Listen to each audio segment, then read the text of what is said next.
കഴിഞ്ഞ 25 വർഷക്കാലത്തെ ശ്രദ്ധേയമായ മലയാള കൃതികൾ മലയാള മനോരമ തിരഞ്ഞെടുക്കുമ്പോൾ അതിലൊന്ന് ഒരു സഞ്ചാര സാഹിത്യ കൃതിയാണ്. പ്രശസ്ത ഛായാഗ്രാഹകനായ വേണുവിൻ്റെ നഗ്നരും നരഭോജികളും.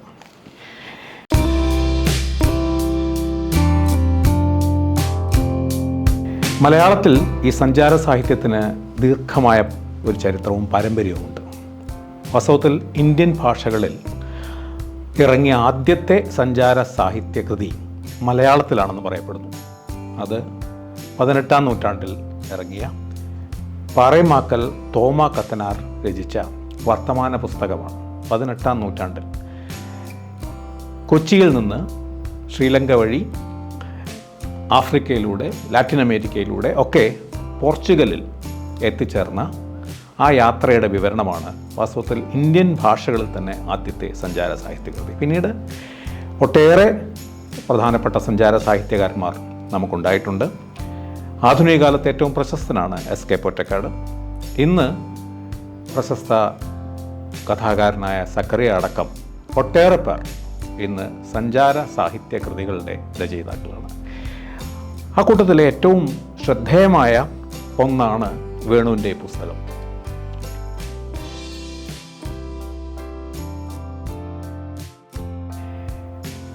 വേണു കഴിഞ്ഞ 40 വർഷമായി സിനിമാ രംഗത്തുണ്ട്.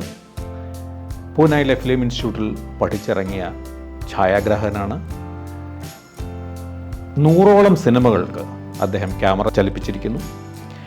അതിൽ വിവിധ ഭാഷകളുണ്ട്: ഇംഗ്ലീഷ്, ഹിന്ദി, ബംഗാളി, തെലുങ്ക്, തമിഴ്, മലയാളം. 1982-ലോ 83-ലോ ഇറങ്ങിയ പ്രേം നസീറിനെ കാണാനില്ല മുതൽ 2024-ലെ പനി വരെ നീളുന്ന ഒരു ദീർഘമായ പട്ടികയാണ് മലയാള സിനിമ രംഗത്ത് ക്യാമറ പ്രവർത്തിച്ച ഒരു വേണുവിൻ്റെ ചിത്രങ്ങൾ ഇവയൊക്കെയാണ്. 4 പ്രധാനപ്പെട്ട സിനിമകൾ അദ്ദേഹം സംവിധാനം ചെയ്തിട്ടുമുണ്ട്. അദ്ദേഹം ക്യാമറ ചലിപ്പിച്ചിരിക്കുന്നത് വളരെ പ്രശസ്തരായ സംവിധായകരുടെ ഒപ്പമാണ്. അതിൽ മണി കൗളുണ്ട്, ബുദ്ധദേവ് ദാസ്ഗുപ്ത.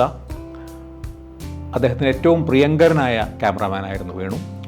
അദ്ദേഹത്തിൻ്റെ ഒട്ടേറെ സിനിമകൾ വേണുവായിരുന്നു ക്യാമറ. പിന്നെ കെ.ജി. ജോർജ്, ജോൺ എബ്രഹാം, പമേല റൂക്സിൻ്റെ ഒരു ഇംഗ്ലീഷ് സിനിമ, പത്മരാജൻ. മലയാളത്തിൽ അദ്ദേഹം ഏറ്റവും കൂടുതൽ ക്യാമറ പ്രവർത്തിച്ചിട്ടുള്ളത് പത്മരാജൻ്റെ സിനിമകൾക്ക് വേണ്ടിയാണ്. 4 ദേശീയ അവാർഡുകൾ, 4 സംസ്ഥാന അവാർഡുകൾ, നവാഗത സംവിധായകനുള്ള ദേശീയ പുരസ്കാരം. ഇങ്ങനെ ഇന്ത്യയിലെ വർത്തമാനകാല സിനിമാ രംഗത്തെ ഏറ്റവും പ്രഗത്ഭനായ ക്യാമറമാൻമാരിൽ ഒരാളാണ് വേണു. ജയ, ഇതെന്റെ ബ്രദർ രവി. ഇത് lieutenant Jaya. Hi. Hi.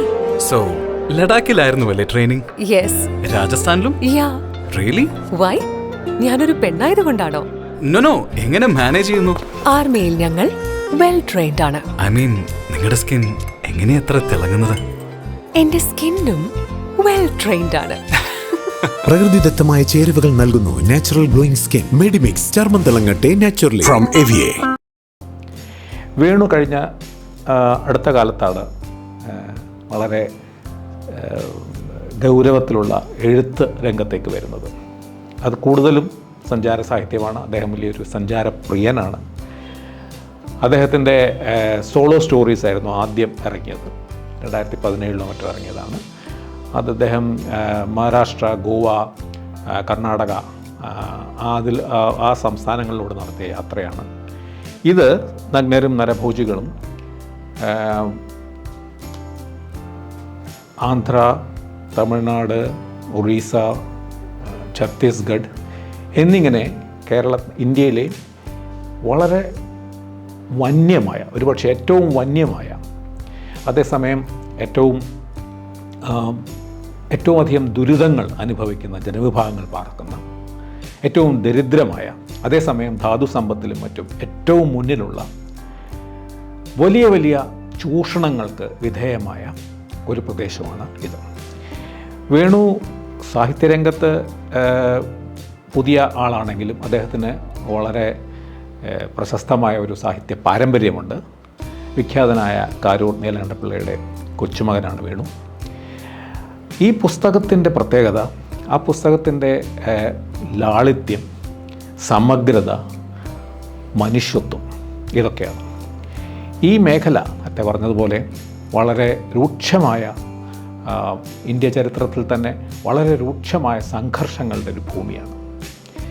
British കാലത്ത് ആദിവാസികളുടെ വലിയ സമരങ്ങളും കലാപങ്ങളും മറ്റും നടന്നിട്ടുണ്ട്. ആദിവാസികളെ അവരുടെ മണ്ണിൽ നിന്നും, അവരുടെ വിശ്വാസങ്ങളിൽ നിന്നും, അവരുടെ ദൈവങ്ങളിൽ നിന്നും, അവരുടെ ഭക്ഷണശീലങ്ങളിൽ നിന്നും, അവരുടെ അവകാശങ്ങളിൽ നിന്നുമൊക്കെ ചവിട്ടി പുറത്താക്കാൻ ശ്രമിച്ച ഒരു ഒരു ഒരു ചരിത്രമുണ്ട്. ബിർസ മുണ്ട തുടങ്ങിയ ആദിവാസി നേതാക്കൾ അവിടെ നിന്ന് ഉയർന്നു വന്നവരാണ്. ആധുനിക കാലത്ത്, ജനാധിപത്യ കാലത്ത്, ഇന്ത്യൻ ഭരണകാലത്ത് തന്നെ അവർ വികസനത്തിൻ്റെ പേരിലും മാവോയിസത്തിൻ്റെ പേരിലും ഒക്കെ ഒരുപാട് ദുരിതങ്ങൾ അനുഭവിച്ച ഒരു ജനതയാണ്. വേണു വളരെ രസകരമായ, ശ്രദ്ധേയമായ ഒരു കാര്യം മുന്നോട്ട് വയ്ക്കുന്നത്, ഈ മേഖല, അതിലെ ദണ്ഡകാരണ്യം എന്ന മേഖല പ്രത്യേകിച്ചും ഈ ദുരിതങ്ങളുടെയും ചൂഷണങ്ങളുടെയും ഒക്കെ ചെറുത്തുനിൽപ്പിൻ്റെയും ഒക്കെ ഒരു പ്രതീകമാണ്. അത് ഇന്നും ഇന്നലെയും തുടങ്ങിയതല്ല, പുരാണകാലം മുതൽ. ശ്രീരാമൻ്റെ കാലത്ത്, ശ്രീരാമൻ്റെയും ലക്ഷ്മണൻ്റെയും സീതയുടെയും ഒക്കെ വനവാസകാലത്ത് അവർക്ക് വസിച്ച വനമേഖലയാണ് ദണ്ഡകാരണ്യം. അന്ന് അവിടെയുള്ള ജനങ്ങളെ രാക്ഷസരായും രാക്ഷസികളായും ഒക്കെ നാം പുരാണങ്ങളിൽ വായിക്കുന്നു.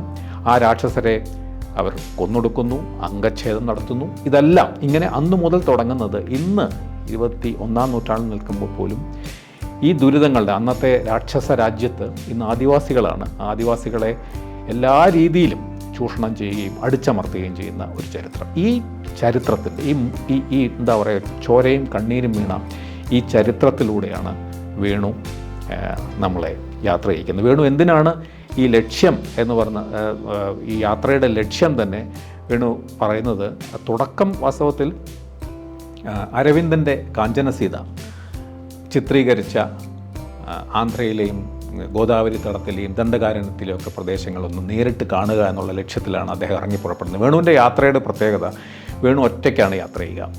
ഒറ്റയ്ക്ക് യാത്ര ചെയ്യുക, ഒരു ചെറിയ കാറിൽ സ്വയം ഡ്രൈവ് ചെയ്ത് ആണ് അദ്ദേഹം കിലോമീറ്ററുകളോളം അദ്ദേഹം യാത്ര ചെയ്യുന്നത്.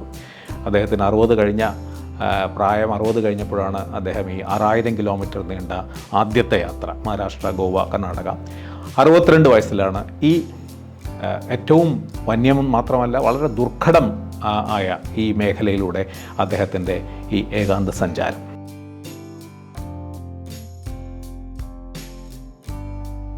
ഒറ്റയ്ക്കുള്ള ഈ ദീർഘയാത്രകൾ എന്തിനാണ് എന്ന് വേണു എഴുതുന്നുണ്ട്.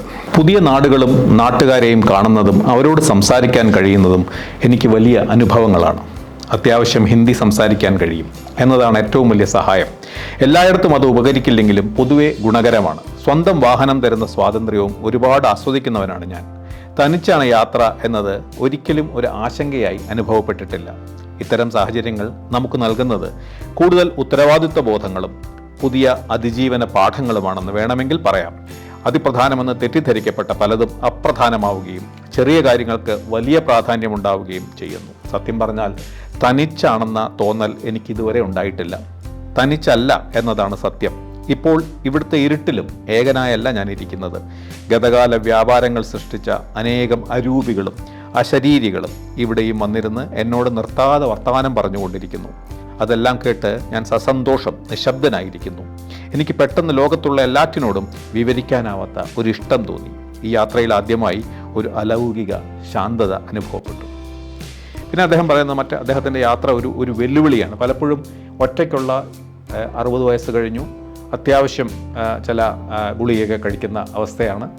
അതുകൊണ്ട് ഒറ്റയ്ക്ക്, അതും ഏറ്റവും കാടും മേടും ഒക്കെ നിറഞ്ഞ ഈ മേഖലയിലൂടെ, മാത്രമല്ല സംഘർഷ ഭൂമിയിലൂടെ, മാവോയിസ്റ്റുകൾക്ക് നേരെ പോലീസിൻ്റെ ആക്രമണം, അവർക്ക് തിരിച്ചുള്ള പ്രത്യാക്രമണം, ഇങ്ങനെ ഒരുപാട് ബുദ്ധിമുട്ടുകളുള്ള ഈ യാത്ര തിരഞ്ഞെടുത്തത് എന്തിനാണ് എന്നൊരു ചോദ്യത്തിനും വേണു ഉത്തരം പറയുന്നുണ്ട്. 2017 എനിക്ക് പ്രായം 60 ആയപ്പോൾ ഞാൻ തനിച്ച് എൻ്റെ കാറിൽ 25 ദിവസം കൊണ്ട് 6000 കിലോമീറ്റർ ദൈർഘ്യമുള്ള ഒരു യാത്ര നടത്തി. സുരക്ഷിതമായി വീട്ടിൽ തിരിച്ചെത്തിയിരുന്നു. 60-കാരനും അത് സാധ്യമാണ് എന്ന് അപ്പോൾ എനിക്ക് ബോധ്യമായി. അതേപ്പറ്റി ഞാൻ സോളോ സ്റ്റോറീസ് എന്ന പേരിലൊരു പുസ്തകം എഴുതിയിട്ടുണ്ട്. അത് കഴിഞ്ഞിട്ട് ഇപ്പോൾ 2 വർഷമായിരിക്കുന്നു. 62-ാം വയസ്സിൽ വീണ്ടും അത് സാധ്യമാണോ എന്നറിയില്ല. 2 വർഷം കൊണ്ട് എനിക്കും എൻ്റെ കാറിനും ശാരീരികക്ഷമതയിൽ കാര്യമായി എന്തെങ്കിലും ഇടിവ് സംഭവിച്ചിട്ടുണ്ടോ എന്നും അറിയില്ല. ഈ പ്രായത്തിൽ ശരീരം എപ്പോൾ, എങ്ങനെ, എത്രമാത്രം പ്രതികരിക്കുമെന്ന് കൃത്യമായി പ്രവചിക്കാനും സാധ്യമല്ല. ശാരീരിക ക്ഷമതയുടെയും അനുഭവ സമ്പത്തിൻ്റെയും അനുപാതം ഏറ്റവും അനുകൂലമായി വരുന്ന ഒരു സുവർണ കാലഘട്ടത്തിലാണ് കളിക്കാരും നർത്തകരും സഞ്ചാരികളും സാഹസികരും സാധാരണ മനുഷ്യർ പോലും ആവിഷ്കാര ശക്തിയുടെ പുതിയ തലത്തിലേക്ക് താനേ ഉയരുന്നത് എന്ന് പറയാറുണ്ട്. എന്നാൽ ആ മാന്ത്രിക അനുപാതത്തിൻ്റെ പ്രായോജകനാകാനുള്ള ഭാഗ്യം എനിക്കൊരിക്കലും സഞ്ചാരത്തിൻ്റെ കാര്യത്തിൽ ഉണ്ടായിട്ടില്ല. കഴിഞ്ഞ യാത്ര നൽകിയ ആത്മധൈര്യത്തിന് സമയപരിധിയുണ്ട്. അത് അവസാനിക്കുന്നതിന് മുമ്പ് വീണ്ടും ഒന്ന് കറങ്ങി വരണമെന്ന് ആഗ്രഹം തോന്നി. ഇതാണ് അദ്ദേഹത്തിൻ്റെ യാത്രയ്ക്കായി ഇതുപോലെയുള്ള വളരെ ദുർഘടമായ, വളരെയധികം സാഹസികത ആവശ്യമായ ഒറ്റയ്ക്കുള്ള ദീർഘയാത്രയ്ക്ക് അദ്ദേഹത്തെ പ്രേരിപ്പിക്കുന്ന ഘടകം. ഈ യാത്രയിൽ അദ്ദേഹം തിരുവനന്തപുരത്തു നിന്ന് ആരംഭിച്ച് 1 മാസം നീളുന്ന യാത്രയാണ് ചെയ്തത്. ഏതാണ്ട് 6000 കിലോമീറ്ററുകൾ താണ്ടിയ യാത്ര.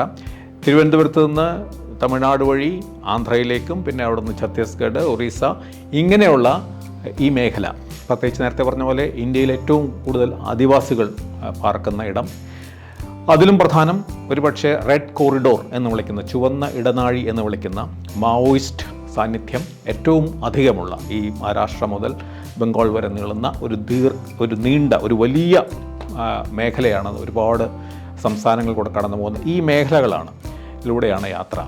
ഈ യാത്രയുടെ പ്രത്യേകത, അദ്ദേഹം മുൻകൂട്ടി യാതൊരു പദ്ധതിയും ഇല്ലാതെയാണ് അദ്ദേഹത്തിൻ്റെ യാത്ര. ഇന്നടത്ത് പോകണമെന്നോ, ഇന്നടത്ത് പോയി താമസിക്കണമെന്നോ, ഇന്ന ഭക്ഷണം കഴിക്കണമെന്നോ അങ്ങനെ യാതൊരു പ്ലാനുമില്ല. ഇറങ്ങി പുറപ്പെടുക തന്നെ. പോകുന്നിടത്തൂടെ കാണുന്ന മനുഷ്യർ, സാധാരണ മനുഷ്യർ, അവരോടൊത്ത് ഭക്ഷണം കഴിക്കുന്നു, അവരോടൊത്ത് അവരുടെ പാനീയം പങ്കുവയ്ക്കുന്നു, അവരുടെ കളികൾ കാണുന്നു, അവരുടെ കലാപ്രകടനങ്ങൾ കാണുന്നു, കിട്ടുന്ന ഭക്ഷണം കഴിക്കുന്നു, കിട്ടുന്നിടത്ത് താമസിക്കുന്നു. ഇങ്ങനെ വളരെ ഒരു സ്വതന്ത്രമായ ഒരു പക്ഷിയെ പോലെ ആണ് അദ്ദേഹത്തിൻ്റെ യാത്ര. അതിന് യാതൊരു ചിട്ടവട്ടങ്ങളില്ല, കൃത്യമായ ആസൂത്രണങ്ങളില്ല, പദ്ധതികളില്ല. അതുകൊണ്ട് തന്നെയാണ് അദ്ദേഹത്തിൻ്റെ യാത്രാ വിവരണവും വാസ്തവത്തിൽ യാതൊരു തരത്തിലുള്ള ഒരു അലങ്കാരങ്ങളുമില്ല. സാധാരണ മനുഷ്യരെ കണ്ടുമുട്ടുന്നു, അവരുമായി സംസാരിക്കുന്നു, ചിലരുമായി ചില തർക്കങ്ങളിൽ ഏർപ്പെടുന്നു, അതിനിടയ്ക്ക് അവരോടൊത്ത് ഭക്ഷണം കഴിക്കുന്നു, അവിടെ സഞ്ചരിക്കുന്ന, അതിലൂടെ കടന്നു പോകുന്ന ചില വിദേശ യാത്രികരെ കാണുന്നു, അവരോടൊപ്പം സഞ്ചരിക്കുന്നു. ഇങ്ങനെ വളരെ ഒരു അവധൂതനെ പോലെ അദ്ദേഹത്തിൻ്റെ യാത്ര ഇങ്ങനെ ദീർഘമായി തുടരുകയാണ്. അതിലൊക്കെ ഏറ്റവും തുടിച്ചു നിൽക്കുന്ന കാര്യം ഈ മനുഷ്യരോടും, ഈ മനുഷ്യരോടുള്ള സഹാനുഭൂതിയും ആ മനുഷ്യപ്പറ്റും, അവരുടെ ദുരിതങ്ങളിൽ അവരോട് ചേരാനുള്ള, അവരെ ചേർത്ത് പിടിക്കാനുള്ള വേണുവിൻ്റെ സ്നേഹം, ഹൃദയവിശാലത, ഇതെല്ലാം പ്രകടമാവുന്ന ഒന്നാണ്. അതേസമയത്ത് ഈ പുസ്തകത്തിൽ, ഈ രചനയിലുടനീളം അദ്ദേഹത്തിൻ്റെ ഒരു രാഷ്ട്രീയ കാഴ്ചപ്പാടും, വാസ്തവത്തിൽ ഒരു കക്ഷി രാഷ്ട്രീയത്തിൻ്റെ ഭാഗമായിട്ടല്ലെങ്കിലും അദ്ദേഹത്തിൻ്റെ വളരെ വളരെ പാകത വന്ന ഒരു രാഷ്ട്രീയ കാഴ്ചപ്പാടും അല്ലെങ്കിൽ ഒരു മൂല്യങ്ങളുടേതായ ഒരു കാഴ്ചപ്പാട് മുന്നോട്ട് വയ്ക്കുന്നുണ്ട്. ഈ ദുരിതങ്ങളിൽ ഇവർക്ക് എങ്ങനെയാണ് കാലാകാലങ്ങളായി അധികാരിവർഗം ഈ വിഭാഗങ്ങളെ എങ്ങനെ അടിച്ചമർത്തി, അവരെങ്ങനെ ചൂഷണം ചെയ്യുന്നു, വികസനത്തിൻ്റെ പേരിൽ, ജനാധിപത്യത്തിൻ്റെ പേരിൽ, ക്രമസമാധാനത്തിൻ്റെ പേരിൽ, അതൊക്കെ അദ്ദേഹം കൃത്യമായി സൂചിപ്പിക്കുന്നുണ്ട്. വലിയ വലിയ കമ്പനികൾ ആദ്യം ബ്രിട്ടീഷുകാരായിരുന്നു, അതിനുശേഷം നമ്മുടെ നാട്ടിലെ ഭരണാധികാരികൾ തന്നെ അവരെങ്ങനെ അടിച്ചമർത്തി, അതിന് സംഘടനകൾ ഉണ്ടാക്കി. മാത്രമല്ല ഇവരുടെ എല്ലാ സ്വന്തമായ ആദിവാസികളുടേതായ ലോകം അവരിൽ നിന്ന് എങ്ങനെ തട്ടിപ്പറിച്ചെടുക്കപ്പെട്ടു എന്നുള്ളതാണ്. അവരുടെ നേരത്തെ പറഞ്ഞ പോലെ അവരുടെ വിശ്വാസങ്ങൾ, അവരുടെ ദൈവങ്ങൾ, അവരുടെ മദ്യം, അവരുടെ മറ്റ് ജീവിത രീതികൾ, ഇതിനെല്ലാം അവരെ ഇറക്കി വിടുന്ന, അവരുടേതായ സ്വന്തം കാര്യങ്ങളെല്ലാം ഏതെങ്കിലും നിയമം കൊണ്ട് നിരോധിക്കുക. ഇങ്ങനെയുള്ള എങ്ങനെയാണ് ഈ വിഭാഗത്തെ, ഏറ്റവും അടിച്ചമർത്തപ്പെട്ട വിഭാഗം എങ്ങനെ ജീവിച്ചു, അതേസമയത്ത് അവരുടെ ജീവിതത്തിൻ്റെ ആ നൈസർഗികത അല്ലെങ്കിൽ അതിൻ്റെ സൗന്ദര്യം, ഇതെല്ലാം അതുപോലെ പ്രകൃതിയുടെ, ഈ പറഞ്ഞ പോലെ അദ്ദേഹം പുഴകളിലൂടെ പുഴയുടെ പ്രവാഹത്തെയൊക്കെ അദ്ദേഹം കൃത്യമായ ഒരു ആർക്കിടെക്റ്റിൻ്റെ മട്ടിലാണ് ആ പുഴ വിവരിക്കുന്നത്. അതുപോലെ അവരുടെ താമസ സ്ഥലത്തിൻ്റെ പ്രത്യേകതകൾ, എല്ലാം വളരെ ലളിതവും സിമ്പിളുമായിട്ട്, ഏറ്റവും വളരെ വിനയത്തോടെ, എന്തെങ്കിലും തൻ്റെ ഒരു പാണ്ഡിത്യം പ്രകടിപ്പിക്കുകയോ അതൊന്നും കാണുന്നില്ല, കൃത്യമായി ഇവരുമായിട്ട് ഇടപഴകുന്നു. അങ്ങനെ ഒരു ജീവിതം മുഴുവൻ നമുക്കറിയില്ലാത്ത, നമുക്ക് വളരെ വിദൂരമായിട്ടുള്ള ആ ജീവിതത്തിൻ്റെ സൗന്ദര്യം മുഴുവൻ, അല്ലെങ്കിൽ ജീവിതത്തിൻ്റെ സൗന്ദര്യം മാത്രമല്ല അതിൻ്റെ ബുദ്ധിമുട്ടുകളും അതിൻ്റെ മനോഹരിതയും എല്ലാം കൃത്യമായി അദ്ദേഹം വിവരിക്കുന്നത് വാസ്തവത്തിൽ വളരെ ഹൃദയാവർജകമായിട്ടാണ്. അതുകൊണ്ട് തന്നെ ഇതൊരു കേരള സാഹിത്യ അക്കാദമി അവാർഡ് നേടിയൊരു പുസ്തകം കൂടിയാണ്. ഈ രാഷ്ട്രീയത്തിൽ അദ്ദേഹം ഒരുപാട് സംഭവങ്ങൾ വിവരിക്കുന്നുണ്ട്. അതിൽ എങ്ങനെയാണ് മാവോയിസ്റ്റുകൾ എന്ന മുദ്രകുത്തപ്പെട്ട, അല്ലെങ്കിൽ മാവോയിസ്റ്റുകളായ മനുഷ്യരെ എങ്ങനെ ഇവരെ അടിച്ചമർത്തി, ജനങ്ങൾ എങ്ങനെ സൽവാജുഡും എന്നൊക്കെ പറയുന്ന സംഘടന ഉണ്ടാക്കി എങ്ങനെയാണ് ഇവരെ അടിച്ചമർത്തിയത് എന്നെല്ലാം വളരെ അധികം വിവരിക്കുന്നത്. അതുപോലെ തന്നെയാണ് അവരുടേതായ ദൈവങ്ങളെയും ഒരു വശത്ത് വികസനത്തിൻ്റെ പേരിൽ, വ്യവസായത്തിൻ്റെ പേരിൽ, അല്ലെങ്കിൽ ക്രമസമാധാനത്തിൻ്റെ പേരിൽ, മറുവശത്ത് മതത്തിൻ്റെ പേരിലും അവരെ മതങ്ങളിൽ നിന്നും, അവരുടെ സ്വന്തം വിശ്വാസങ്ങളിൽ നിന്നും മതങ്ങളിൽ നിന്നും എങ്ങനെയാണ് പുതിയ ഈ ഹൈന്ദവവൽക്കരണത്തിലൂടെ അവരെ ചൂഷണം ചെയ്യുന്നത് എന്നും കൂടിയുണ്ട്. അവരുടെ ദൈവങ്ങൾ മാറി ഹിന്ദു ദൈവങ്ങളെ കൊണ്ടുവന്നു, അവരുടെ ആചാരങ്ങളെ ഈ ഹിന്ദു ആചാരങ്ങൾ എങ്ങനെ അവരുടേതായ സ്വന്തം ആചാരങ്ങളെ മാറ്റിമറിക്കുന്നത്, ഇതെല്ലാം അദ്ദേഹം കൃത്യമായി വിവരിക്കുന്നുണ്ട്. ഇതിൽ രസകരമായ ചില രാഷ്ട്രീയ സൂചനകളും കൂടി പറയുന്നുണ്ട്. അതിലേറ്റവും പ്രധാനപ്പെട്ട ഒന്ന് CPI, അദ്ദേഹം CPIക്കാരനൊന്നുമല്ല, പക്ഷേ CPI എങ്ങനെയാണ് നമ്മുടെ നാട്ടിൽ അധികം അറിയില്ലാത്ത CPIയുടെ അവിടുത്തെ പ്രവർത്തനത്തെക്കുറിച്ച് അദ്ദേഹം പറയുന്നത് വളരെ ശ്രദ്ധേയമായിട്ടുള്ള ഒരു കാര്യമാണ്. ഓ ജയ, ഇതെന്റെ ബ്രദർ രവി. ഇത് ലെഫ്റ്റനന്റ് ജയ. ഹായ്. സോ ലഡാക്കിലായിരുന്നു അല്ലേ ട്രെയിനിങ്? യെസ്. രാജസ്ഥാനിലും? യാ. റിയലി? വൈ? ഞാനൊരു പെണ്ണായതുകൊണ്ടാണോ? നോ, എങ്ങനെ മാനേജ് ചെയ്യുന്നു? ആർമിയിൽ ഞങ്ങൾ വെൽ ട്രെയിൻഡ് ആണ്. ഐ മീൻ, നിങ്ങളുടെ സ്കിൻ എങ്ങനെയാ അത്ര തിളങ്ങുന്നത്? എന്റെ സ്കിന്നും വെൽ ട്രെയിൻഡ് ആണ്. പ്രകൃതിദത്തമായ ചേരുവകൾ നൽകുന്നു നാച്ചുറൽ ഗ്ലോയിങ് സ്കിൻ. മെഡിമിക്സ്, ചർമ്മം തിളങ്ങട്ടെ നാച്ചുറലി ഫ്രം എവിയെ. വേണു ഈ മേഖലകളെയെല്ലാം, അതായത് നമുക്ക് പത്രങ്ങൾ കൂടെ മാത്രം അറിയുന്ന ഒരുപാട് ഒരു പ്രദേശങ്ങളെക്കുറിച്ച്, ദണ്ഡകാരണ്യം പറഞ്ഞു, ദന്തേവാദ, ബസ്തർ, ജഗദൽപൂർ, ഇതെല്ലാം ഒരുപാട് സംഘർഷങ്ങൾ നിറഞ്ഞ, ഒരുപാട് കൊലപാതകങ്ങളും മരണങ്ങളും കൂട്ടക്കൊലകളും ഒക്കെ നിറഞ്ഞ സ്ഥലമാണ്. അവിടെയൊക്കെ ആ പ്രദേശം, പ്രത്യേകിച്ച് ബസ്തർ, വളരെ പ്രശസ്തമായിട്ടുള്ള ആദിവാസി മേഖല. അതിനെപ്പറ്റി പറയുന്നത് ഇന്നും ബസ്തറിൽ അദ്ദേഹം പറയുന്നത് നമുക്കിവിടെ അറിയില്ല. നമുക്കിവിടെ CPI അറിയാമെങ്കിൽ CPI പോലൊരു പാർട്ടി അവിടെ എങ്ങനെ പ്രവർത്തിക്കുന്നു എന്നുള്ളതിനെക്കുറിച്ച് അദ്ദേഹം ചൂണ്ടിക്കാണിക്കുന്നു. ഇന്നും ബസ്തറിലെ ആദിവാസികളുടെ പ്രശ്നങ്ങളെ മുൻനിരയിൽ നിന്ന് നേരിടാൻ ശ്രമിക്കുന്ന ഏക മുഖ്യധാര രാഷ്ട്രീയ പാർട്ടി CPI ആണ്. മാവോയിസ്റ്റുകളെ മറന്നിട്ടല്ല ഇത് പറയുന്നത്. എല്ലാ തെരഞ്ഞെടുപ്പ് സമയത്തും മാവോയിസ്റ്റുകൾ നടത്തുന്ന വോട്ട് ബഹിഷ്കരണ ആഹ്വാനങ്ങൾ എപ്പോഴും പ്രതികൂലമായി ബാധിക്കുന്നത് CPI സ്ഥാനാർത്ഥികളെയാണ്. അവിടെയും ഗുണഭോക്താക്കൾ BJPയും കോൺഗ്രസുമാണ്. കഴിഞ്ഞ വർഷം വടക്കൻ കേരളത്തിലെ വനഭൂമിയിൽ നടന്ന മാവോയിസ്റ്റ് വേട്ടകൾ കേരള പോലീസിൻ്റെ ആസൂത്രിത കൊലപാതകമായിരുന്നു എന്ന് ആരോപിച്ചത് കേരളത്തിലെ ഭരണകക്ഷിയായ CPI നേതാക്കൾ കൂടിയായിരുന്നു. ഇപ്പോൾ തീവ്ര ഹിന്ദു രാഷ്ട്രീയത്തിൽ മുഴുകി നിരന്തരം വർഗീയത പ്രചരിപ്പിക്കുന്ന ഒരു മുൻ പോലീസ് ഉദ്യോഗസ്ഥൻ CPI നേതാക്കളുടെ ഈ ആരോപണത്തെ നേരിട്ടത് ഇവിടെ ഒരു മാവോയിസ്റ്റ് ആക്രമണം ഉണ്ടായാൽ പോലീസിന് പകരം നിങ്ങൾ പോയി അത് നേരിടുമോ എന്ന് പരിഹസിച്ചിട്ടാണ്. അതിന് CPI സെക്രട്ടറി കൊടുത്ത മറുപടി വളരെ ശ്രദ്ധേയമായിരുന്നു. 2012 സുക്മയിൽ, ബസ്തറിലാണ്, 2 പോലീസുകാരെ വെടിവെച്ച് കൊന്നതിന് ശേഷം സുക്മ ജില്ലാ കളക്ടർ അലക്സ് മേനോനെ മാവോയിസ്റ്റുകൾ തട്ടിക്കൊണ്ടുപോയി. പിന്നാലെ കാട്ടിൽ കയറാൻ പോലീസ് മടിച്ചു നിന്നപ്പോൾ ബസ്തർ CPIയുടെ യുവ നേതാവ് മനീഷ് കുഞ്ചമായിരുന്നു ഛത്തീസ്ഗഡിലെ BJP സർക്കാരിന് വേണ്ടി മാവോയിസ്റ്റുകളുമായി വനത്തിനുള്ളിൽ 12 ദിവസം നീണ്ടുനിന്ന ദുഷ്കരമായ ചർച്ചകൾ നടത്തുകയും സാമൂഹ്യ പ്രവർത്തകനായ BD ശർമ്മയുമായി ചേർന്ന് ജില്ലാ കളക്ടറെ മോചിപ്പിച്ചു കൊണ്ടുവരികയും മറ്റും ചെയ്തത്. കളക്ടറെ ഏറ്റുവാങ്ങി പത്രക്കാരുടെ മുന്നിൽ അവതരിപ്പിക്കാം എന്ന ജോലി മാത്രമായിരുന്നു അന്ന് പോലീസിന്. ഈ ചരിത്രം കേട്ടിട്ടുണ്ടോ എന്നാണ് CPI സെക്രട്ടറി മുൻ പോലീസുകാരൻ്റെ പരിഹാസത്തിന് മറുപടിയായി ചോദിച്ചത്. ദേശസ്നേഹിയായ മുൻ പോലീസുകാരന് അതിന് ഉത്തരമൊന്നുമില്ലായിരുന്നു. CPI ഇക്കാലത്ത് മാത്രമല്ല വളരെ മുമ്പും ഈ പ്രവർത്തനത്തിൽ ഏർപ്പെട്ടിരുന്നു. ഇവർക്ക് വേണ്ടിയിട്ടുള്ള സ്ഥാനങ്ങളിലും പ്രക്ഷോഭങ്ങളിലും ഏർപ്പെട്ടിരുന്നുവെന്ന് വേണു ചൂണ്ടിക്കാണിക്കുന്നുണ്ട്. ആദിവാസികൾ വനഭൂമിയിൽ പ്രവേശിക്കുന്നതും വനവിഭവങ്ങൾ ശേഖരിക്കുന്നതും നിയമവിരുദ്ധമായിരുന്നു. നിരന്തരമായ ഈ ആക്രമണങ്ങളിൽ പകച്ച് ബസ്തറിലെ ആദിവാസികൾ കൂടുതൽ ദുരിതത്തിലേക്ക് ഉൾവലിഞ്ഞു. മാലിക് മക്ബുജ എന്ന പേരിൽ നടന്ന ഈ ഭൂമി തട്ടിപ്പിനെതിരെ അന്നത്തെ CPI നേതാവ് MN ഗോവിന്ദൻ നായർ പാർലമെൻറ്റിൽ നടത്തിയ ഉജ്ജ്വല പ്രസംഗം അന്ന് എല്ലാ ദേശീയ പത്രങ്ങളും വലിയ പ്രാധാന്യത്തോടെ വാർത്തയായി കൊടുത്തിരുന്നു. ഇങ്ങനെ അദ്ദേഹം നേരിട്ട് ഏതെങ്കിലും രാഷ്ട്രീയ പാർട്ടിയുടെ ഓട് അല്ലെങ്കിൽ അനുഭാവം ഇല്ലെങ്കിലും വേണു കൃത്യമായി ഈ നാട്ടിലിൻ്റെ ചരിത്രം, ഇതിൻ്റെ ചൂഷണത്തിൻ്റെ ചരിത്രം, അടിച്ചമർത്തലിൻ്റെ ചരിത്രം, ഒപ്പം ചെറുത്തുനിൽപ്പിൻ്റെയും പ്രതിരോധത്തിൻ്റെ ചരിത്രം, ഇതിലൂടെ എല്ലാം കടന്നു പോവുകയാണ്. അതിനോടൊപ്പം ഇതിൽ അതിമനോഹരമായ ചിത്രങ്ങളാണ്. വേണു എന്ന വിഖ്യാതനായ ക്യാമറമാൻ എടുത്ത ചിത്രങ്ങൾ തന്നെയാണ് ഈ പ്രദേശത്തെ ജീവിതത്തിൻ്റെ, ഇവരുടെ സമരങ്ങളുടെ, ദുരിതത്തിൻ്റെ എല്ലാം.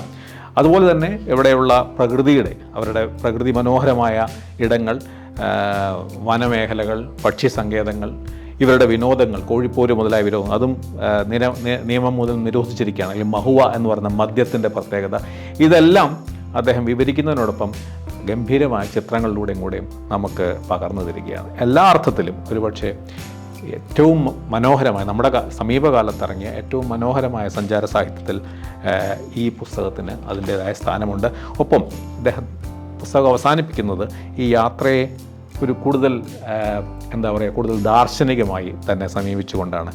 അവിടെ നിന്ന് എൻ്റെ വീട്ടിലേക്ക് ഇനി 1250 കിലോമീറ്ററുണ്ട്. അതായത് അദ്ദേഹം ഒറീസയിലെ ചിൽക്ക തടാകവും മറ്റും സന്ദർശിച്ചതിന് ശേഷം പറയുകയാണ് 1250 കിലോമീറ്ററുണ്ട്. ഇന്ന് രാത്രിയും എവിടെയെങ്കിലും നിർത്തേണ്ടി വരും. 5000 കിലോമീറ്റർ നിർത്താതെ പറന്ന് വീടണയുന്നവരാണ് ചില ദേശാടന പക്ഷികൾ എന്ന് കേട്ടിട്ടുണ്ട്. ചിലർ എല്ലാ വർഷവും ഉത്തരധ്രുവത്തിൽ നിന്ന് ദക്ഷിണധ്രുവം വരെ ഉള്ള 20,000 കിലോമീറ്റർ വഴിതെറ്റാതെ പറന്ന് മടങ്ങുന്നവരാണ്. മിക്ക യാത്രകളുടെയും പ്രധാനമായ ലക്ഷ്യങ്ങളിലൊന്ന് തിരിച്ചെത്തലാണ്.